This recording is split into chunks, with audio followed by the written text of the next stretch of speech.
Chemical peels are a very popular beauty procedure that you can do either at a clinic with a dermatologist, or you can get some of them that are safe enough to do at home. Let's dive a bit deeper into this procedure and see what are the pros and what are the cons.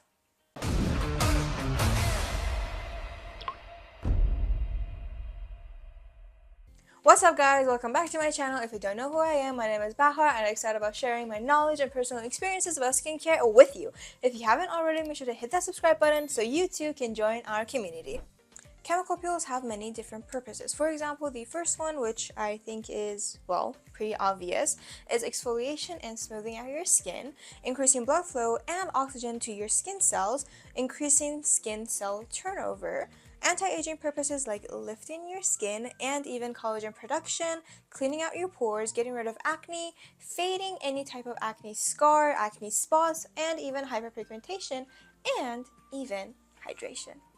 As you can see, chemical peels have many different benefits, but unfortunately, like any other beauty procedure, they are not without side effects. The ones that are, well, at-home kits, they don't really have that many side effects. Maybe you will feel some tingling, maybe even a little bit of burning and some irritation to your skin, which is, well, very common because, well, chemical peels are actually acids, and acids do have that effect on skin.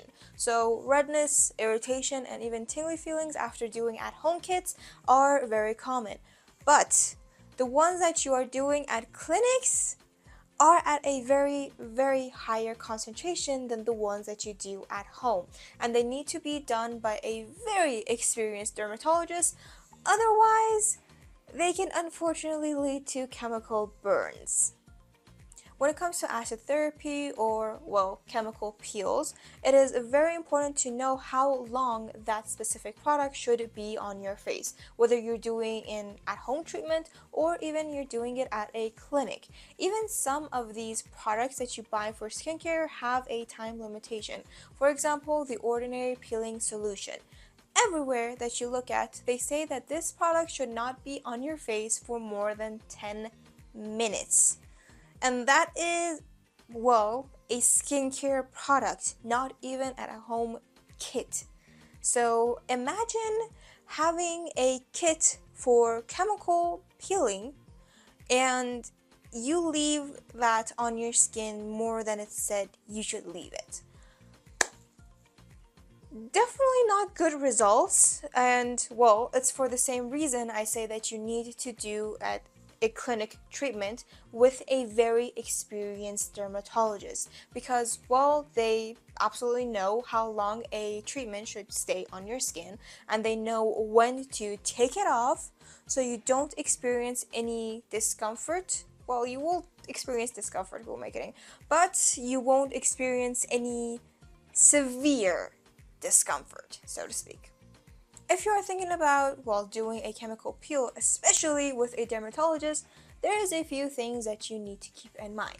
If you have any plans for the next 2 weeks, they are all canceled after your chemical peel. If you have a date, if you have a meeting, if you have a party, if you have a special occasion, even if you have a vacation, it will all be canceled. Why? Because, well, after a chemical peel, your skin is very irritated, it is very red, and you are not allowed to use any sort of makeup for 2 weeks, and you are not allowed to use any actives for, well, at least 2 weeks again, until your skin is completely healed, and all you can use is hydrating products and a lot of sunscreen. That's it. You can't do anything else for 2 weeks. You are going to be healing, preferably at home. Another thing that you need to keep in mind is if you had any Botox done. If you had Botox injections, you need to let your doctor know about it, and you should not do a chemical peel at least for a week after you got the injections. So if you did get Botox injections today, wait for at least a week before you do a chemical peel. If you decided to do a chemical peel, whether at home or with a dermatologist, there are a few general steps that it's best for you to know. First, a patch test. First, a dermatologist will do a patch test just to make sure that your skin will be able to handle those chemicals and even make sure that you are not allergic. Some chemical peels contain more than one acid in them, and well, you might be allergic to one of those acids, so they do a patch test just to make sure you aren't going to react to that treatment, so you can be saved from a lot of pain. Next, a neutralizer. These normally come with the packaging itself and are used to, well, neutralize the acid that you put on your skin when you want to wipe it off. The dermatologist will do all of these steps for you. These are mainly for people that want to know the procedure if they are doing it at a clinic, or for people that want to do this at home themselves. Next, a protector. Some kits do include this, well, specific step in them, but some don't. Even if they don't worry, any heavy cream will help. Now, what is the purpose of protectors?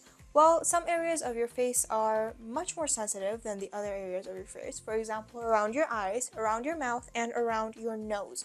These protectors make sure that these areas are not in direct contact with those harsh ingredients and make sure that they aren't going to be damaged by that chemical peel. Now, when it comes to doing chemical peels, it is very important to know what exactly you want to treat and how much your skin can tolerate these acids. Based on that, you can choose an at-home kit for yourself, or your doctor will just suggest one for you. When it comes to acids, we have 3 different categories: AHAs, BHAs, and PHAs. Let's talk about each one, what they exactly do, and let's talk about a few acids that fit into each category. First, AHAs. AHAs are the exfoliants that we use to get rid of dead skin cells on top of our skin. They can also have anti-aging purposes, like helping our skin to produce more collagen. They also help with skin cell turnover, getting rid of dark spots, and if a specific acid is at a specific percentage of concentration, it can also have hydrating purposes. Some very popular AHAs that you might have heard about are glycolic acid, lactic acid, and even ascorbic acid, which you might know as vitamin C. Just a disclaimer, do not use AHAs together because they can actually, well, make each other stronger and they can make your skin more irritated than they should be. So if you are already using, for example, lactic acid, do not use glycolic acid with it. Next, BHAs. BHA kind of works similarly to AHAs, but they do penetrate your skin deeper, which means they go into your pores and clear out anything in them, which can be very, very helpful when treating acne, blackheads, whiteheads, textured skin, and even these black dots that you see on your nose.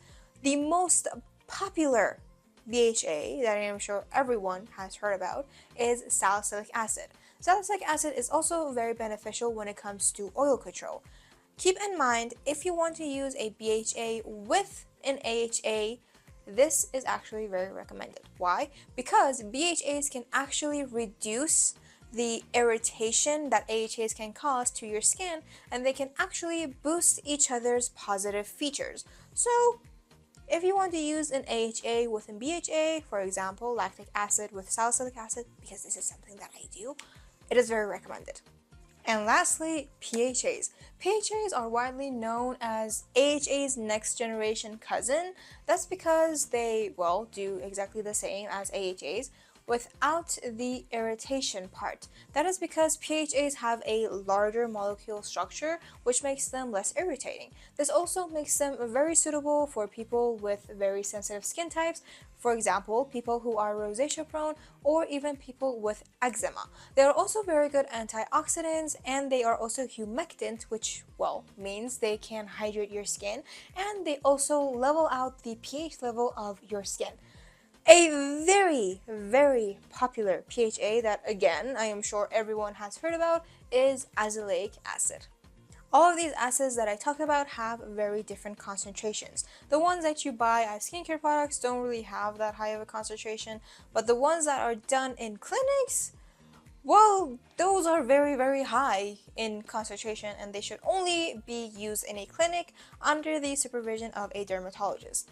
Even if you are doing a at-home chemical peel, make sure that you are following all of the instructions and well, make sure that you are using a protector and you have the neutralizer at hand because well, even though they are not as concentrated as the one in clinics, they are still pretty dang strong and well, we don't want you to end up with a red face and well, pain afterwards because if they are on your skin for too long, that might be something that you need to deal with. So again, I'm not saying that at-home kits are bad, just be careful. I hope you guys enjoyed this video. If you did, make sure you give it a thumbs up and click the notification bell so you can be notified every time I post a new video.